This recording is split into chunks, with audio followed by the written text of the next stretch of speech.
This video might sound familiar to our subscribers because we recently did a list of the cheapest cars that went 0 to 60 in sub 5 seconds. And guess what? You loved it. So we thought, why not turn up the heat? That's right. We're up in the ante with 5 cars that go nada to 60 in under 4.5 seconds. And we got flavors from all over the world. We've got the British class, the American chaos, and the German roulette all together in just one video. So if you haven't already, hit that subscribe button. And now let's get into sport mode, disable traction control, and get into our list of adrenaline-inducing rockets. Are you ready? 'Cause I am. Let's go.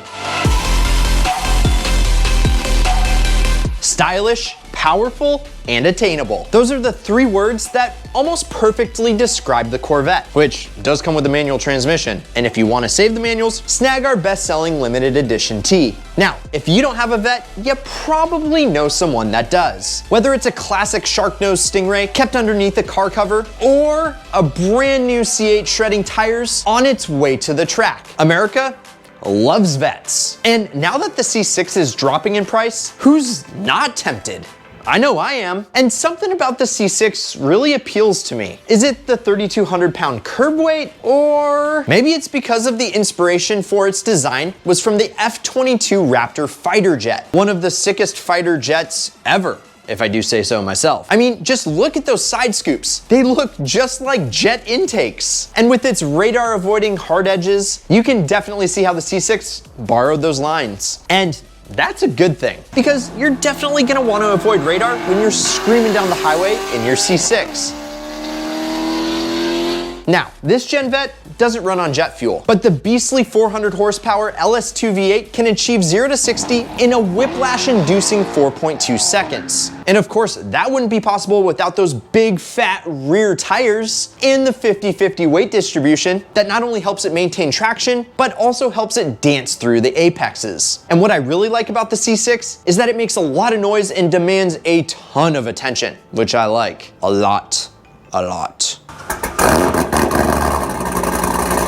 Plus, what makes the Vette even more appealing is the vast aftermarket capable of tuning this thing to the moon and beyond. Heck, you might even see a Tesla Roadster while you're up there. Whether you just want an awesome daily driver or a purpose-built drag car, the C6 Corvette is a tough choice to beat, as long as you don't need 4 doors. And here's an absolute performance bargain. For under 13K, you can get this torch red C6. But hey, what if you need a couple more doors? Because more doors equals more.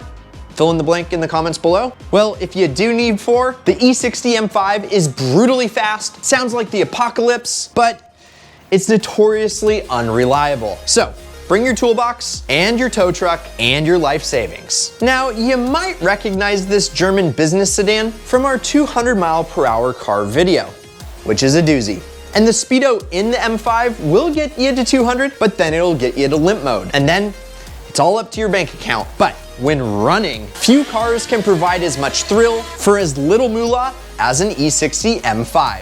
Did you know that it has an F1 derived engine from the Williams FW27? However, if your ultimate driving machine has a restricted rev limit, you'll be forever capped at a lowly $155. Boring. But regardless, if you put the pedal to the metal, you'll go from a stop sign to 60 in just 4.3 seconds. To put these things into perspective, the first gen Viper SRT10 takes 4.5 seconds to reach 60 miles an hour. The E60, it's not just pure muscle, but it's a wolf in sheep's clothing. So, close your eyes, imagine yourself in an E60 M5. Wake up.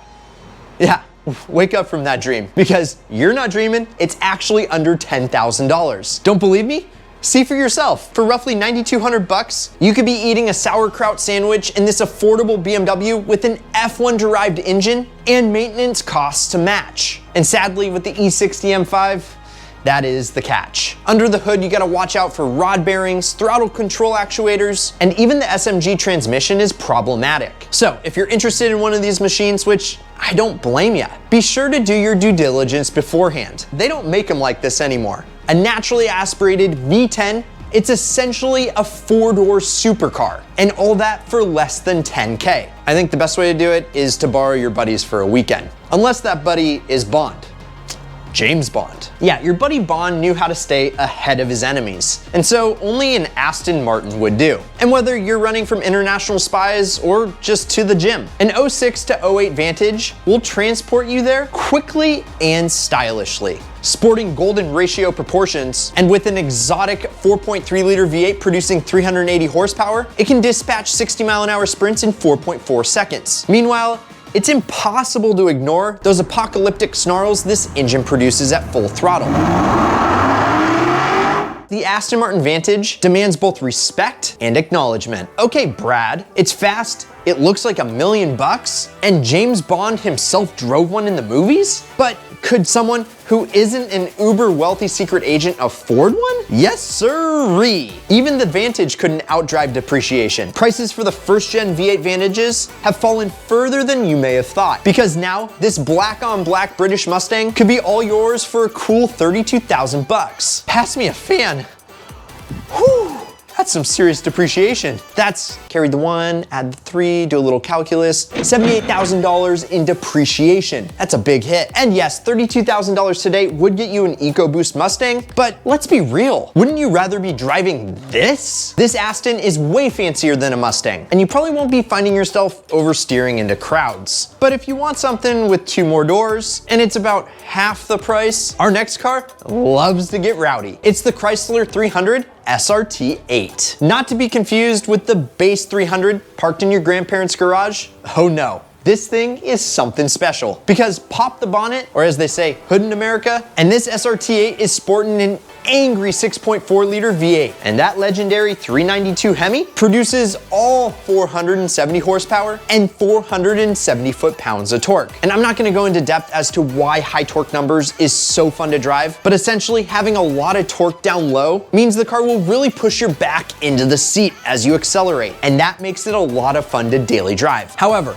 a stock SRT8 will go 0 to 60 in 4.3 seconds. It's gotta cost like 100,000 bucks, right? Nope. Feast your eyes on this understated, but definitely not underpowered daily driver. For just $18K, you could have the power to create small weather formations. Well, that is until you run out of either gas or tires. But luckily, our next car is a little bit easier on its rear tires. And that's pretty much because it's all-wheel drive. We're talking about the unique and capable C5 Audi RS6. You either open the hood or you just give it some gas. This is no German econobox, not at all. It's more of a fox in a chicken coop. And when you talk about performance figures, you pretty much just need to remember 2 numbers, 4 and 2. Because when it's 4.2 liter V8 with 2 turb skis with 444 horsepower, spins all 4 wheels, it does it in 4.2 seconds. How did they do that? I mean, what else would you expect from a company with 4 rings? Because you may have noticed this is actually the quickest car from 0 to 60 on this list so far. And yet it doesn't have the horsepower of the E60 M5 or even the last car, the 300 SRT8. But what the 4,057 pound RS6 does have is Quattro. Yes, all-wheel drive, baby. Now, if you buy an RS6, you're gonna wanna take really good care of it. Why? It looks common enough, but would you believe that Audi only built 6,000 units for the entire planet? And what's even worse is that us Americans only got 860. That's like less than 1/6 of all of them ever made. We really got the short end of the stick. So, where can you find an RS6 for sale? Well, we got you covered. This 03 RS6 could be your RS6 for $16K. And if you want to buy that car for less, or any of the other ones on this list, buy a car like a pro using the ideal car strategies. And buyer beware with the RS6. Because yes, you can find cheaper examples, but I would stay away from ones with higher mileage and spotty maintenance records. So buy the best one that you can find and get a pre-purchase inspection before you buy. And just do us all a favor, please, please, please straight pipe it. And when you do, DM me the vid at Ideal Media Official, which if you're not following our Instagram yet, please do. We update it daily to keep you guys in the loop on what's going on here at Ideal Media. And now that you've seen 5 affordable sports cars that all go 0 to 60 in under 4.5 seconds, which one would you choose? Would you go for the tire-smoking SRT8, the German Roulette M5, or the Bond James Bond? Let us know down below. Now, if I had to drive one of these ideal cars home, toss me the keys to the V8 Vantage, baby. Yes, the British Mustang has to die for good looks, but more importantly, I think that they bottomed out in price and they're gonna start to creep up, especially with that 6-speed manual, in price over the next few years. And if you liked this video, hit the like button, and if you disliked it, really let us know. Don't just hit the dislike once, hit it twice. And if you're new here, my name's Brad Danger, this is Ideal Media. Please subscribe, turn on the notification bell, and as always, keep living the ideal lifestyle.